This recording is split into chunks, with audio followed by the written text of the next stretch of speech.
बारिश होने लगी और भगवान का अभिषेक, भगवान का स्नान होने लगा। टोकरी के ऊपर जो है बीच में रखे हुए भगवान वसुदेव ने टोकरी सर के ऊपर रखी हुई थी। बाहर निकले और बाहर निकलते ही सबसे पहला जो दर्शन जो था भगवान का, वो चंद्रमा ने किया। किसने किया? चंद्रमा ने किया। सबसे पहला दर्शन जो करवाया भगवान ने, किसी और को नहीं करवाया, चंद्रमा को करवाया, क्योंकि रात के समय मात्र चंद्रमा ही आकाश में था। चंद्रमा बड़ा प्रसन्न हुआ। सुखदेव ने पूछा, महाराज राजा परीक्षित ने पूछ लिया, ये सुखदेव भगवान, ये चंद्रमा ने दर्शन क्यों किया? पहला दर्शन भगवान ने चंद्रमा को क्यों करवाया? सुखदेव कहने लगे, सुन राजन परीक्षित, हे ऋषियों सुनो, जब भगवान ने राम का रूप धारण किया था ना, तो उस समय दिन के 12 बजे हुए थे। राजमहल में जन्म हुआ राम भगवान का। चंद्रमा रोने लग गया, बड़ा रोया चंद्रमा, बड़ा नाटकबाज है चंद्रमा, बहुत रोया। कहने लगा, प्रभु मुझे आपके दर्शन करने हैं। राम भगवान कहने लगे, सुनना, रात तू निकलता है, रात को तू निकलता है रात को, और रात को मैया ले जाती है अंदर राजमहल में, अंदर ले जाती है, तो मैं तुझको कैसे दर्शन करवाऊं? कहने लगे, नहीं महाराज, मुझे दर्शन करने हैं। तब जाकर के राम भगवान ने कहा, ये चंद्रमा, मैं तेरा दर्शन नहीं कर सकता, तू मेरा दर्शन नहीं कर सकता, लेकिन तुम्हारा नाम मैं अपने नाम के साथ जोड़ देता हूं। इसलिए राम ने अपने नाम के साथ चंद्रमा का नाम जोड़ दिया था और उनका नाम पड़ा गया था रामचंद्र। रामचंद्र नाम पड़ा। अब चंद्रमा फिर भी खुश नहीं हुआ। तब भगवान ने कहा, अगला मेरा जो अवतार होगा तो सबसे पहले मैं तुम्हारे को ही दर्शन करवाऊंगा। चंद्रमा ने दर्शन किया। वसुदेव आगे बढ़े और जैसे 2 बजे का समय हुआ, बारिश ज्यादा होने शुरू हो गई, तो पीछे से शेषनाग जी आए, फन तान करके छतरी कर दी। देखिए मैं ध्यान से सुनना, वासुदेव के मन में विचार नहीं था कि मैं इस बच्चे को गोकुल में ले जाऊं, नहीं। वासुदेव के मन में मात्र इतना विचार था, मैं इस बालक को लेकर के कहीं पेड़ के नीचे रख दूं, ताकि इतना सुंदर बालक है, देवकी के सामने जब कंस बच्चों को मारता था तो देवकी बहुत रुदन कर दी। वासुदेव ने जान लिया बच्चा तो मर जाएगा, लेकिन देवकी के सामने नहीं मरेगा, कंस के हाथों इसकी मृत्यु नहीं होगी। अगर इसके भाग्य में होगा तो बच जाएगा, नहीं तो मैं पेड़ के नीचे छोड़ करके भाग जाऊंगा। कंस से कहेंगे कि बच्चा हुआ ही नहीं। मन में तो ये विचार था, इतना नहीं जानते थे कि गोकुल में चले जाओ। वो तो तनिक भगवान की माया थी। भगवान ने क्या किया, जैसे ही बारिश बंद हो गई और पीछे से छत्र छाया शेषनाग ने कर दी और चलते चलते यमुना के पास खड़े हो गए। सोचने लगे, अरे अभी तो 2 बजे का समय हुआ, तो क्यों ना मैं यमुना नदी को पार करके, सामने गोकुल है, उस गोकुल के गांव के नजदीक बच्चों को छोड़ दूंगा, सुबह कोई ना कोई उठा लेगा और मैं जल्दी से वापिस आ जाऊंगा। इतना सोचा, यमुना के बीच में जाना शुरू किया। यमुना कौन है? यमुना नदी है। यमुना यमराज की बहन है। यमुना यमराज की बहन है। यमुना के बीच में जब जाने शुरू, यमुना में तो थोड़ा थोड़ा पानी था, ज्यादा पानी नहीं था। सबसे कम पानी होता है यमुना में। यमुना नदी में थोड़ा थोड़ा पानी था। जैसे वसुदेव को लेकर के भगवान, वसुदेव को जो है भगवान को लेकर के वसुदेव यमुना के बीच में पहुंचे तो यमुना प्रसन्न हो गई। सोचने लगी, मैंने तो सोचा था भगवान आएंगे, ये आज ही आ गए, ये तो बड़ा मेरा सौभाग्य उत्पन्न हो गया। यमुना का पानी बढ़ने लगा, जल स्तर बढ़ने लगा, यमुना का पानी बढ़ने लगा। भगवान ने मन से पूछा, यमुना क्यों बढ़ रही हो? कह लगे, प्रभु चरण तो धो लो। अब भगवान के चरण कहाँ? वसुदेव के सिर के ऊपर टोकरी, टोकरी के बीच में भगवान, अब तब उसके बीच में, टोकरी के बीच में चरण थे। कहने लगे, भगवान ने कहा, सुन यमुना, तुम मेरे चरणों तक पहुंचेगी तो बाबा तो डूब जाएगा ना, कह लगे बाबा की चिंता नहीं है, आज मुझे कोई काहे की चिंता नहीं है, क्योंकि मेरे पास भगवान आए हैं। मुझे तो मात्र अपने कल्याण की चिंता है। बोलिए वृंदावन बाएं के बिहारी लाल की जय। मुझे तो मात्र अपना कल्याण करना है। तब जाकर के क्या किया, यमुना किसी ने कहा भगवान ने, पत्थर से टकराओ, जल का छींटा उछाल करो, मैं पांव बाहर निकालता हूं, चरण से स्पर्श करो, चरणामृत ग्रहण करो और शांत हो जाओ। बाबा डर गए। कौन? वसुदेव। वसुदेव डर करके जो है, अरे पानी बढ़ गया, शांत हो गई यमुना, चरणों पे जल के ऊपर छींटा पड़ा, शांत हो गई और जलते हुए जाते दौड़ते दौड़ते हुए जाकर के गोकुल के पास पहुंचे। सोच लगा कहाँ रखो बच्चे को, टाइम हो रहा है, जल्दी हो रहा है और पुत्र वापिस जाना है, कंस को पता लग जाएगा तो जीवित नहीं छोड़ेगा, हो सकता है देवकी को मार दे, ऐसा कर दे वैसा कर दे। और जाते जाते क्या देखा, सुखदेव जी यहाँ पे कह रहे कि सुन राजन परीक्षित, उस गोकुल नगरी का जो सरपंच जो थे वो कौन थे? नंद बाबा। और उसकी पत्नी थी यशोदा, बूढ़े हो चुके थे, न्याणा होना था घर में, संतान होनी थी, यशोदा गर्भवती थी। कब हो जाए कोई पता नहीं, आज रात को हो जाए कोई पता नहीं। गोपियां रखी थी 3-4। नंद बाबा ने यशोदा के पास, इसकी रक्षा करना, बच्चा हो जाए तो मुझे बताना। गर्गाचार्य ने अनेकों उपाय किए, तब जाकर के जो है संतान होनी थी। जवानी में कभी संतान नहीं हुई, जब बुढ़ापा हो गया ना तो गुरु गर्गाचार्य ने अनेकों उपाय किए, जैसे दशरथ के हुआ था। जब बूढ़े हो गए ना तब संतान हुई। गर्भवती यशोदा मैया, बेटी पैदा हो गई। कब हुई कोई पता नहीं, भागवत में नहीं लिखा है। वसुदेव चुप चुप गए, देखा दरवाजा खुला है, दरवाजा खुला है, अंदर गए, टोकरी को उतारा, सिर के ऊपर से नीचे रखा, बच्चे को उठाया, यशोदा के पास रखने लगे तो उसी समय क्या हुआ, कन्या की आंखें चमक पड़ी। बेटी की एक खासियत होती है, बेटी की क्या बात होती है, बेटी जब पैदा होती है तो बड़ी बड़ी आंखें लेकर के आती है। ये जो लड़के होते हैं ना, ये बड़ी बड़ी आंखें लेकर के नहीं आती है। ये जो बेटी पैदा होती है तो इसकी आंखें बड़ी बड़ी होती है, चमकती है। और जैसे ही बेटी पैदा हुई थी तो उसकी आंखें चमकने लगी। वसुदेव ने जान लिया यहाँ पे कोई बालक है। अपने बच्चों को बचाने के लिए थोड़ा गलत सोच लिया। यशोदा की कन्या को उठाया, टोकरी के बीच में रख दिया और अपने पुत्र को उठाया, यशोदा के पास रख दिया। क्या सोचा, मेरा पुत्र जीवित रह जाएगा? इतना नहीं जानता था क्या वसुदेव इस कन्या को कंस के पास ले जाऊंगा तो क्या करेगा, कंस क्या छोड़ेगा? बोलो नहीं छोड़ेगा, मार देगा ना। अपनी बेटे को छोड़ दिया, उसकी बेटी को उठा करके टोकरी में रखा, झट से भाग गया।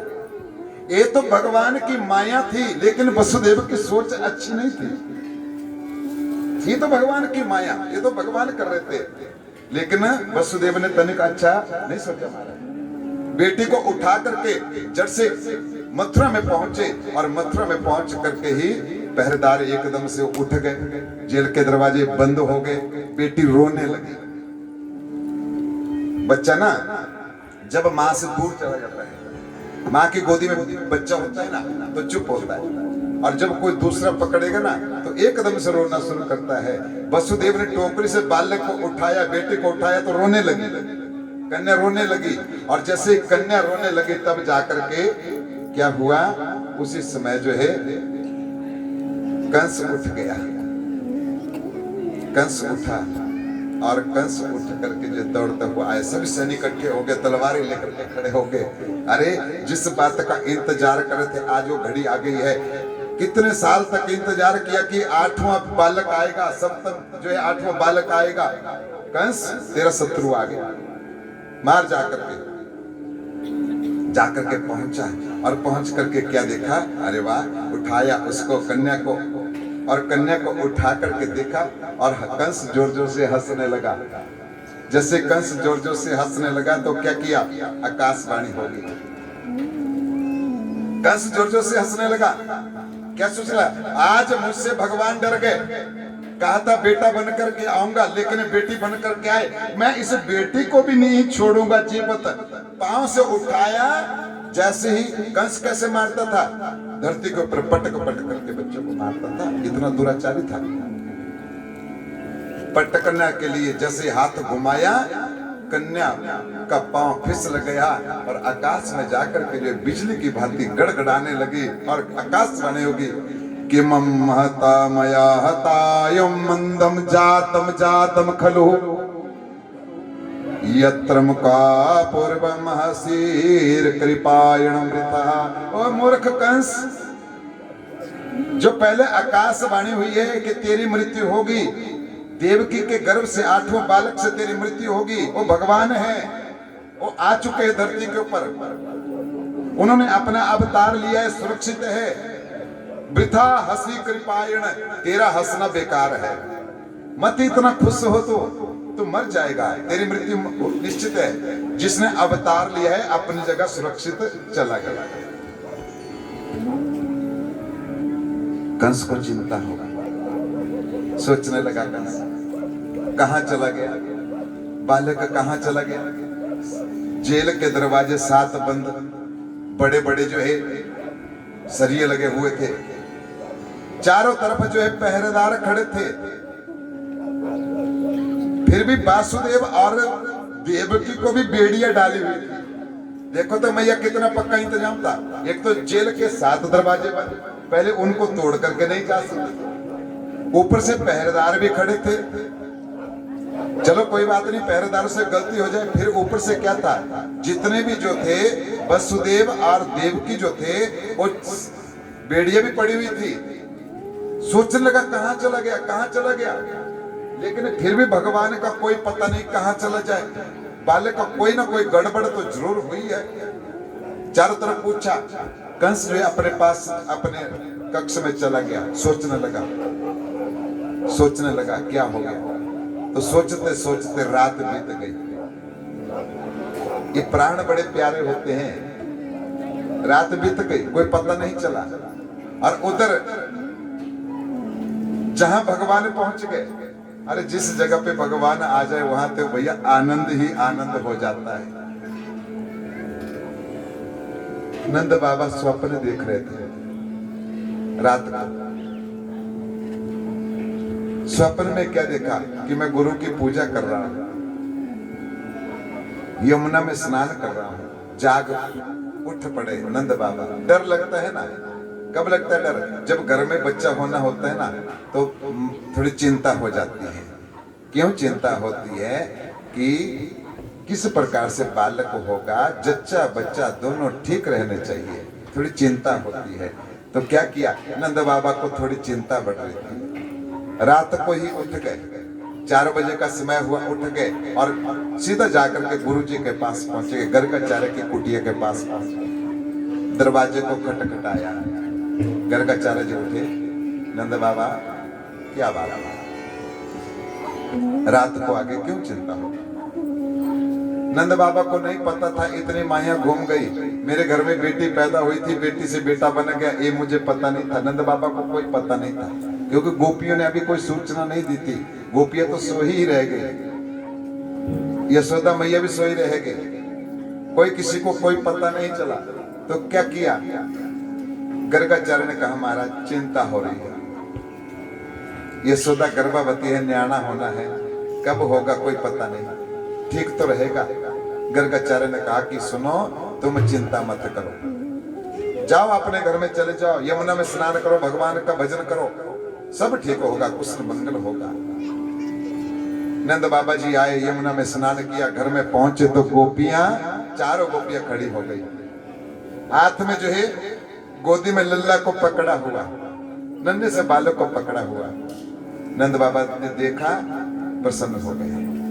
क्या हुआ, बच्चा हो गया। गोपियों ने कहा हाँ बच्चा हो गया। ये यशोदा कैसी है, कहने लगे यशोदा बहुत आनंद से है, सो गई। अच्छा, नंद बाबा ने जान लिया माँ बच्चे को जन्म देती है तो माँ सो जाती है। अच्छा सो गई, चलो कोई बात नहीं। लड़का हुआ या लड़की हुई है? अरे गोपियों ने कहा बाबा हम नहीं बताएंगे। कहने लगे क्यों? कहने लगे पहले कुछ ना कुछ हमारे को उपहार था। तो क्या किया नंद बाबा ने अपने गले से मोतियों का हार निकाला, गोपियों को दे दिया। कहने लगे चारों बांट लो, अब दिखा दो लल्ला। कहने लगे नहीं अब भी नहीं दिखाएंगे, हम पहले गुरुजी से पूछेंगे, पहले गुरुजी से पूछेंगे तब लल्ला को दिखाएंगे। ठीक है, नंद बाबा अपने बैठ के प्रसन्न हो गए। अरे बुढ़ापे में बेटा पैदा हो गया, और क्या चाहिए था? बस चल पड़ा, सहारा हो गया। बूढ़ा शरीर था बेचारे का, 60 वर्ष की आयु थी। नंद बाबा की 45 वर्ष की आयु थी मैया यशोदा की। तब जाकर के उनके घर में जो है आज भगवान आए हैं। क्यों आए हैं? यशोद दाती इति यशोदा, जो दूसरों को जो यश देती थी, प्रसन्न करती थी। नंद बाबा ने कभी किसी को कोई दुख नहीं दिया था। गांव के सरपंच थे महाराज। तो क्या किया? प्रसन्न होकर के जो है अब गोपियां आपस में सलाह करने लगी। गोपियां आपस में सलाह करने लगी। 2 गोपियों की ड्यूटी लग गई, यशोदा के पास रहो। 2 गोपियों ने कहा कि सुन ललिता बनिता यहाँ पे रहेगी, और ललिता बनिता का काम जो है ये सरिता वगैरह दोनों सखियां ना, ये उसके घर का काम भी करेगी, अपने घर का काम भी करेगी, क्योंकि यशोदा को अकेला नहीं छोड़ना। तो दोनों गोपियां जब चली ना, तो गांव में क्या हुआ, सुबह हो गई। कोई गोबर की टोकरी उठा करके जा रहा था, कोई गाय दोहन करके जा रहा था, कोई लकड़ियां उठा रहा था, कोई नहा रहा था। पूछा क्या हुआ, बच्चा हो गया क्या? तो गोपी ने बड़ी प्रसन्नता से कहा हाँ लल्ला हो गया, लड़का हुआ है। अरे सभी गांव वाले कहने लगे देखो चलो अच्छा हुआ। अरे भैया बुढ़ापे का समय था, अब लड़का हो गया तो और क्या चाहिए, चलो भगवान की कृपा होगी। सभी कहने लगे भगवान की कृपा होगी। इतना नहीं जाना कि भगवान ने तुम्हारे ऊपर कृपा कर दी। आज साक्षात भगवान नारायण गोकुल में आ गए। लेकिन सच कौन माने? सच कौन माने? क्योंकि बच्चे के ऊपर कौन विश्वास करे? जिसने देखा, जिसने बच्चा बनता हुआ देखा, वो तो भूल गए। देवकी ने देखा था, वसुदेव ने देखा था, इस धरती के और कोई गवाह नहीं था, और कोई साक्षी नहीं था। जो साक्षी थे वो तो भूल गए। अच्छा, तो सभी गांव वालों ने क्या किया, सुबह सुबह अपना काम छोड़ करके चलो कोई बात नहीं, नंद बाबा के घर में चलते थोड़ा बधाई दे के आते हैं। बूढ़े बूढ़े चल पड़े, गोपियां भी चल पड़ी, जो सखियां थी यशोदा की जो सहेलियां थी, चलो यशोदा को आकर के बधाई देते हैं, बाकी जो होगा देखा जाएगा, बाकी राम भरोसे। तो सभी गोप चले। लेकिन कैसे जाते हैं? जिसके घर में बच्चा पैदा होता है ना, उसके घर में क्या खाली हाथ नहीं जाते हैं। हमारे गांव में क्या लेके जाते हैं? एक थाली, उसमें कुछ क्या करते हैं, गेहूं या चावल डालते हैं, ऊपर से द्रुपा स्वागी कुछ दक्षिणा, तब जाकर के चलते हैं। इसलिए गोपियां आई ग्वाल भी आए, गोपियां आई ग्वाल भी आए, लाए भर भर थाल बधाई बाज रही, बधाई बाज रही। आज नंद यशोदा के द्वार बधाई बाज रही, आज नंद यशोदा के द्वार बधाई बाज रही। गोपियां आई ग्वाल भी आए, गोपियां आई ग्वाल भी आए, गोपियां आई ग्वाल भी आए, गोपियां आई। क्या बात है, क्या बात है। आज 4-5 दिन हो गए कथा के, लेकिन माता फिर भी चुपचाप आकर के बैठ जाती है। कोई बात नहीं, गाना नहीं है तो थोड़ा थोड़ा भगवान के नाम के ताली बजाती। सबसे पहले खुशी हुई गोकुल नगरी में भगवान आने की। ये 24 अवतारों में भगवान ने जो ऐसा अवतार लिया, किसके लिए? संसार के लिए। भगवान के 24 अवतार हुए हैं, कोई नरसिंह का नाम नहीं लेता है। मैंने पिछले कल कथा सुनाई है, नरसिंह अवतार जो हुआ पंजाब में हुआ है, नर और सिंह। आज जो पंजाब के लोग जो है सबसे ज्यादा अपने नाम के साथ किसको लगाते हैं? सिंह शब्द लगाते हैं। क्यों लगाते हैं? क्योंकि भगवान नरसिंह बन करके आते, नर जो शेर का रूप धारण करके आते, एन बढ़िया दाढ़ी लंबी लंबी और लंबे लंबे बाल, और जिसके दाढ़ी लंबी होती है बाल लंबे होते हैं वो अपने आप को सिंह कहता है। क्योंकि भगवान नरसिंह इस धरा के ऊपर भगवान पंजाब के बीच में सुल्तानपुर में लेकर के आए, लेकिन किसी ने नरसिंह का जो है नाम उच्चारने किया, सिंह कहते हैं। और अवतार जो लेकर के आए, बारिश हो रही है, बढ़िया आनंद मिल रहा है, भैया गोदी करना, अमृत बरस रहा है, ठीक है। तो क्या हुआ? चौकन्ने हो जाओ नहीं तो सभी के ऊपर पानी पड़ेगा। बोलिए वृंदावन बाई के लाल की। तो क्या हुआ? नर नारायण का कोई नाम नहीं लेता है। बस चुप हो जाओ, कोई बात नहीं। नर नारायण को कोई नाम नहीं लेता है 24 अवतारों में। कल्कि का कोई नाम नहीं लेता है, वामन का कोई नाम नहीं लेता है, मोहिनी का कोई नाम नहीं लेता है, धनवंतरी का कोई नाम नहीं लेता है। मात्र 24 अवतारों में 2 ही नाम लेता है। कौन से? राम कहेगा या तो कृष्ण कहेगा। लेकिन इनमें सबसे प्यारा नाम किसका है? भगवान कृष्ण का है।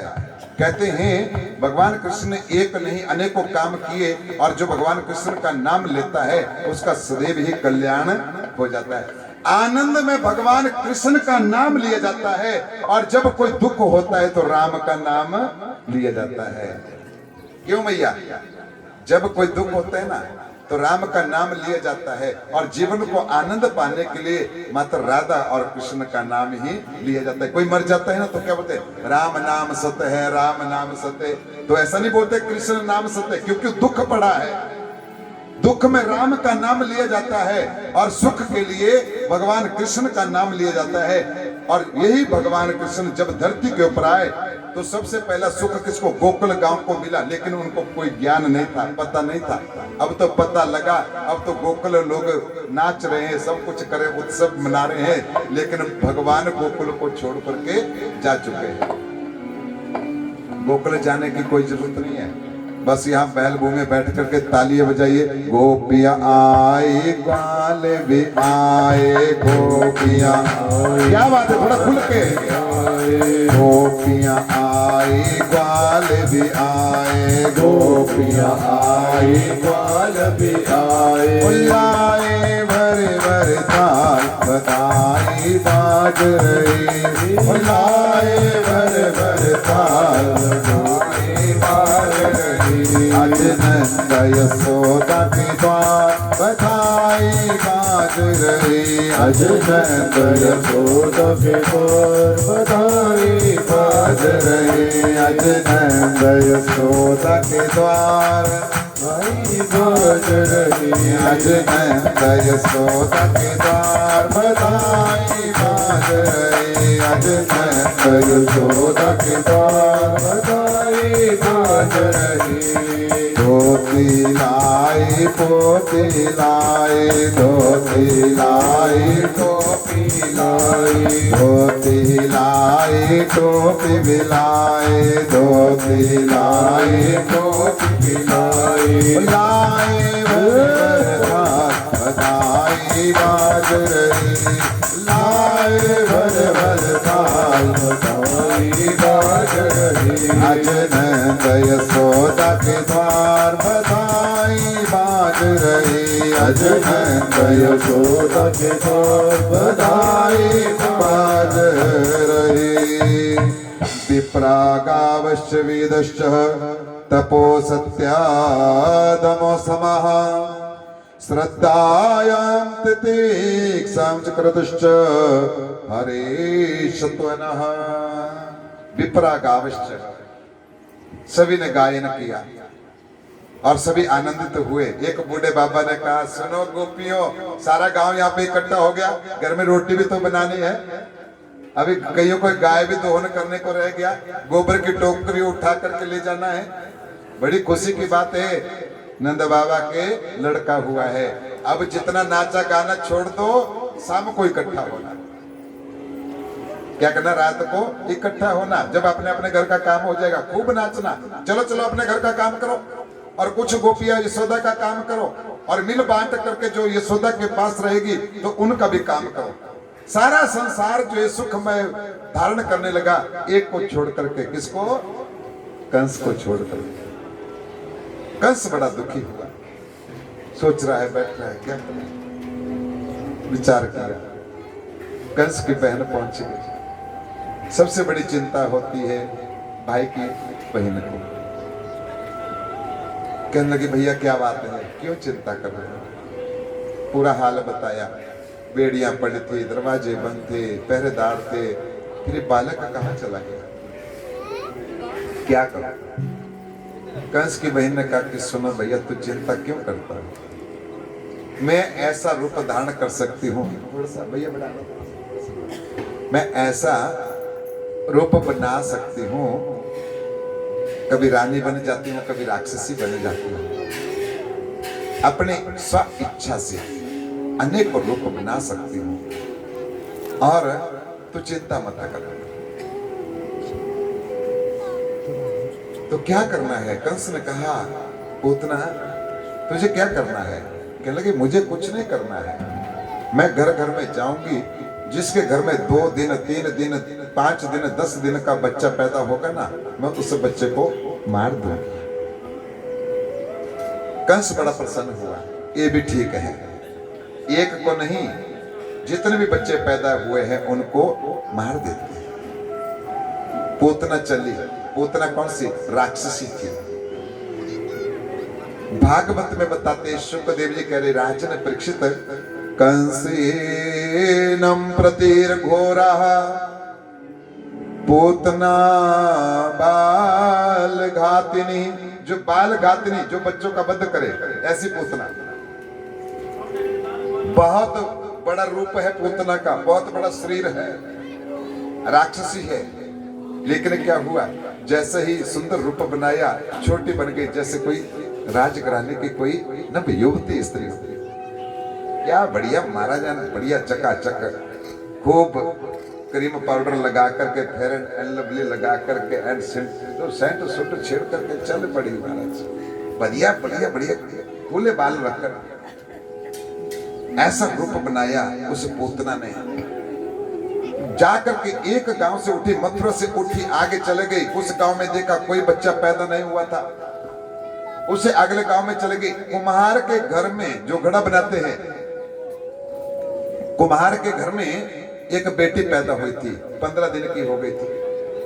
तो पूतना ने क्या किया, उस बेटी को उठाया और स्तनपान करवा दिया, दूध पिलाया, दूध में स्तनों में विष लगाया हुआ था, जहर लगाया हुआ था पूतना ने। ये माताएं बहुत करती है ऐसा, डराती है बच्चों को। जब बच्चा 1-2 साल का हो जाता है ना, स्तन नहीं छोड़ता, तो क्या बोलते, देखना मैं इसमें दवाई लगाऊंगी, जहर लगाऊंगी, ऐसा करूंगी, वैसा करूंगी, बच्चे को डराती है ना। क्यों, बोलिए वृंदावन माई की लाल की। तो क्या किया, पूतना ने उसमें विष लगाया हुआ। जैसे ही बेटी ने उस स्तनपान करने लगी ना, तो जहर पी लिया और मर गई। छोड़ करके, पलने में छोड़ करके पूतना वहां से चले गए। जैसे पूतना वहां से चले गई, अगले गांव में पहुंची, अगले गांव में कोई बच्चा नहीं दिखा है। सुखदेवी कहते हैं, नंदम पथे वचो कृते न मूर्चे यतना हरे गाम श्रवणा पातो संकिता। नंद गामश पथी, पथी कहते हैं रास्ते को, पथ कहते हैं रास्ते को। नंद गावश्च, नंद गांव की तरफ जिस रास्ते में चली ना, सोच रही है आज पूरा दिन व्यतीत हो गया, लड़का नहीं मिला कोई। लड़की तो थी, क्योंकि आकाशवाणी ने कहा था कि लड़का होगा, लड़की को तो मैंने मार दिया। तो चलते चलते हुए गांव के बीच में जो कुआं था ना, गांव के बीच में कुआं था जहां पानी भरते थे। ये जो गोकुल जो था ना, ये बिल्कुल प्लेन नहीं था, थोड़ा धीरे से ढलान थी इसमें। नंद गांव का घर था, उसके नीचे का घर था और उसके नीचे थोड़ा खाली जगह छोड़ के फिर पानी का कुआं आता था। बीच में से क्या था, झाड़ियों वाला थोड़ा रास्ता था। था तो काफी बनाया हुआ ना, टाइल नहीं लगाई थी सरपंच ने, इलेक्शन नहीं हुए थे। क्यों महाराज? जैसे रास्ता होता था गांव में, कोई पहाड़ीदार रास्ता नहीं था, तो उस रास्ते कुओं के पास क्या हुआ, सभी गोपियां अपना अपना मटका मिट्टी का होता था। पहले मिट्टी के बर्तनों में पानी रखते थे, अब नहीं रखते थे। पहले माताओं को बहुत काम होता था, घर में बहुत काम होता था। आजकल घर में काम नहीं है। आपके घर में कोई काम नहीं है, पक्की गारंटी है। ये तो सब आप बोलते ना, हम थक गए, कोई काम नहीं है आपके घर में। ना तो जंगल से लकड़ी लाना, ना जंगल से घास लाना, ना कहीं कुएं से पानी भरना, ना हाथ से कपड़े धोना, ना दही मंथन करना। आप तो राम राज्य में हैं, कोई काम नहीं है। बच्चे बस गेट से ही स्कूल जाते हैं। आजकल तो मशीनें काम करती है, कपड़े धोने की मशीन है, दही मंथन की मशीन है, सारा काम है, कोई काम नहीं है आपको। गोपियां जो है पानी भरने के लिए कुओं के पास गई, तो पोतना जो थी झाड़ी में खड़ी हो गई कि एक चले जाएं तब मैं आगे जाऊं। थोड़ी पीछे रुक गई तो एक गोपी ने कह दिया, सरिता ने कह दिया, सुन बनिता, अरे यशोदा का लल्ला तो बहुत सुंदर है। ये जो भगवान जब गोकुल में आए थे ना कन्हैया, बहुत सुंदर थे, ऐसे सुंदर थे तो पूछो नहीं। ये सब झूठ बोलते हैं, तू काला तेरा काला कन्हैया, सब झूठ बोलते हैं। भगवान कभी काले नहीं थे। भगवान की मुख कांति का आगे वर्णन आता है, भगवान की सुंदरता का वर्णन आता है। जो भी भगवान को एक बार देख लेता था ना, वो उसकी तरफ आकर्षित हो जाते थे। इतने सुंदर थे भगवान श्री कृष्ण। जो भी गोपी कोई देख ले, अरे गोपियों को तो बात छोड़ो, कोई गैया भी अगर कन्हैया को देख लेना तो उसके रूप के ऊपर भी मोहित हो जाती थी। देवता लोग भी तरसते थे कि भगवान के संग हम रहे, इतने सुंदर थे। और इस सुंदरता का वर्णन जो है, एक ने नहीं, आंखों तक, कानों तक, नाक तक, बालों तक, ये कलाकारों ने गा गा करके जो इसका वर्णन खूब किया है। तेरे मोटे मोटे नैन, तेरे घुंघराले बाल, ये तेरे फलाने फलाने, तेरे कितना अच्छा गाते हैं। ये कोई झूठ बोलता है, तू काला कन्हैया, तू चोर चोर चोर जो माकन चोर, ऐसा वैसा। भगवान ने किसकी चोरी की? कोई सोना चुराया क्या? बोलो। कोई धन चुराया, किसकी गाय चुराई, किसी का अन्न चुराया, माखन चुराया? क्यों? क्योंकि भगवान ने पहला कहा था, हे गैया, मैं तेरे लिए इस धरती के ऊपर आऊंगा। भगवान की पुकार किसी ने नहीं सुनी थी, मात्र जब गाय ने रंभाना शुरू किया था तब भगवान ने कहा था कि सुनो हे गैया, मैं तेरे लिए धरती के ऊपर आऊंगा।